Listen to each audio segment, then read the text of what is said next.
Hey guys, today I'm going to do a study on Genesis chapter 3, so I'm going to get into it. God blessed Noah and his sons and said to them, "Be fruitful and multiply and fill the earth. The fear and terror of you will be in every living creature on earth, every bird of the sky, every creature that crawls on the ground, and all the fish of the sea. They are placed under your authority. Every creature that lives and moves will be food for you, as I have gave the green plants. I have given you everything. However, you must not eat meat with its lifeblood in it. I will require a penalty for your lifeblood. I will require from animals and from any human. If someone murders a fellow human, I will require that person's life. So, however, must not eat meat with its lifeblood in it, and I will require a penalty for your lifeblood. I will require from any animal and from any human. If someone murders a fellow human, I will require that person's life. So, in verse 4, we have the first clean requirement. Because if you eat meat with blood in it, then because blood has a lot of bacteria in it, so you more likely get sick. Also, he also does a law where he says, if someone murders a fellow human, I require that person's life. Whoever sheds human blood by humans, his blood will be shed. For God made humans in his image, so whoever sheds human blood by humans, his blood will be shed. For God made humans in his image. So God has immediately put a penalty of murder in place. Probably because because you can before this he got mad at Cain for murdering Abel. People were murdering other people and were bragging about it. Once again in chapter 4, verse 23. Lamech said to his wives, Ada and Zillah, hear my voice. Why is Lamech? Pay attention for my words. For I killed a man for wounding me, a young man for striking me. If Cain's to be avenged 7 times over, then for Lamech it will be 77 times. So,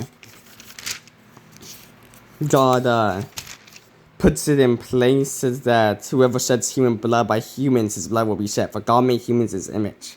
So that there will actually be a reason not to murder someone. But you, be fruitful and multiply, spread out over the earth and multiply in it. Then God said to Noah and his sons with him, Understand that I am establishing my covenant with you and your descendants after you, and with every living creature is with you, birds, livestock, and all the wildlife of the earth that are with you.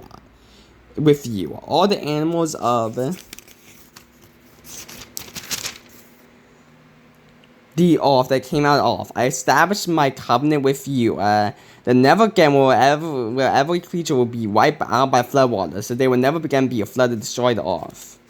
So, verse 11, I established my covenant with you, that never again will every creature be wiped out by flood waters. They will never again be a flood to destroy the earth. Once again, God is showing mercy by not going to destroy the earth, even though later on there's still gonna be bad people, but he's not going to reset the world like he did before the flood. And God said, This is a sign of the covenant I'm making between me and you and every living creature with you, a covenant for all generations. I have placed my bow in the clouds, and will be a sign that the covenant between me and the earth. Whenever I form clouds over the earth and the bow appears in the cloud, I will remember my covenant between you and all the living creatures. Water will never again become a flood to destroy every creature. The world will be in the cloud, and I will look at it and remember the permanent covenant between God and all the living creatures on earth. So the cool thing about this, God said, This is a sign of the covenant I'm making between me and you and every living creature with you. A covenant for all future generations. I have placed my bow in the clouds, and it will be a sign of the covenant between me and the earth. Whenever I form clouds over the earth and the bow appears in the clouds, I remember my covenant between me and you and all the living creatures. Will I never again become a flood to destroy every creature? The bow will be in the clouds, and I will look at it, remembering the permanent covenant between God and all the living creatures on earth. God said to Noah, This sign of the covenant that I have established between me and every creature on earth. So the cool thing about this is, if you know science, you don't need to know that much science, but once it rains, I don't know how it exactly works, but it does something to cause a rainbow. So I think God made it so that every time that if it rains enough, and does meet certain conditions, a bow will appear. That's why rainbows appear when with water, so then you because to show that he's not gonna flood the water, because he floods with water. So I think that's a little bit cool. Noah's son who came out of the ark was Shem, Ham, and Japheth. Ham was the father of Canaan. These three were Noah's son, and from there the whole earth was populated. Noah, man of the soil, began by planting vineyard. He drank some of the wine, became drunk, and uncovered himself inside his tent. Ham, the father of Canaan, saw his father naked and told his two brothers outside. Then Shem and Japheth took their clothing and placed it over their shoulders and walked backwards. They covered their father's nakedness. Their faces were turned away, and they did not see their father naked. And Noah awoke from his drinking and learned what his youngest son had done to him. He said, Canaan's cursed. He will be the lowest of slaves to his brothers. He also said, Blessed be the Lord, the God of Shem. Let Canaan be Shem's slave. Let God exalt Japheth. Let Japheth dwell in the tents of Shem. Let Canaan be Shem's slave.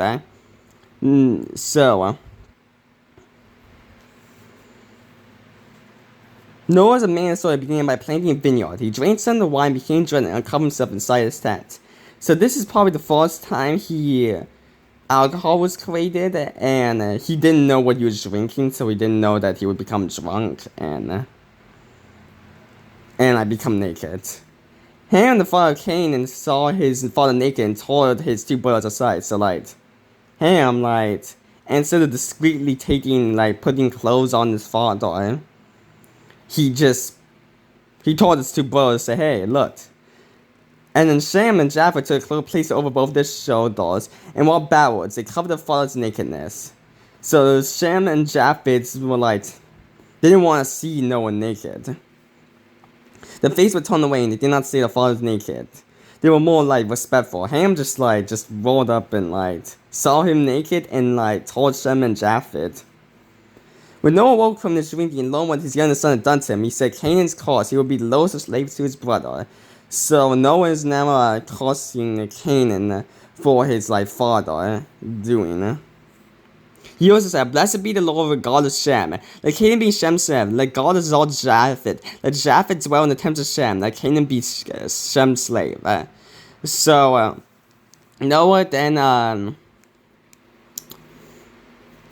Noah then blessed Shem because he decided, probably he decided to help him out, and so then he says let Canaan be Shem's slave, and he also blessed Japheth too. But since I think Shem got the better deal because it says let Japheth dwell in the tents of Shem, let Canaan be Shem's slave. I assume that Shem was probably the one that came up with the idea to then Shem and Japheth took a cloak, placed it over both their shoulders and walked backwards. They covered their father's nakedness. Their face was turned away and they did not see their father naked. So I assume Shem probably thought of the idea because I highly doubt Shem and Japheth both thought the same idea at the same time. Shem probably thought about it and Japheth agreed to it. So that's why I think Shem probably got the better deal. Now, Noah lived 350 years after the flood, so Noah's life lasts 950 years, and then he died.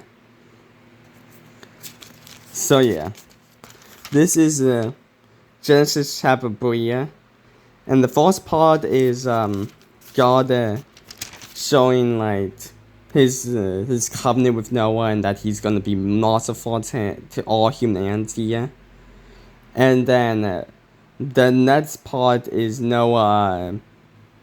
The story about him getting drunk and getting naked and him cursing Canaan and blessing Shem and Japheth for doing what is right, and because Ham did what is wrong, so yeah. So, and that shows because the prophecy I think was fulfilled later on. Because Canaan is the Canaanites, and Shem is I think the father of is the father of is not the father of Abraham, but the ancestors of Abraham. So his descendants are the Israelites, and Israelites well, it's kind of been Like Canaanites enslaved I think they enslaved the Israelites, and then the Israelites enslaved the Canaanites, and then it's kind of like wishy-washy, but like I think in the end, you know. And then I don't know who Japheth's descendants are, but they're like, you know, somebody. You probably could do the genealogies to find out who the people of Japheth are, but they would dwell in the tents of Shem. So yeah, this is chapter 9, Genesis chapter 9, so if any experienced Christian sees this and have said anything wrong, please correct me, and if you like this video, like it, and if you think I'm doing something good, subscribe, and I'll see you next day if the Lord wills. Bye.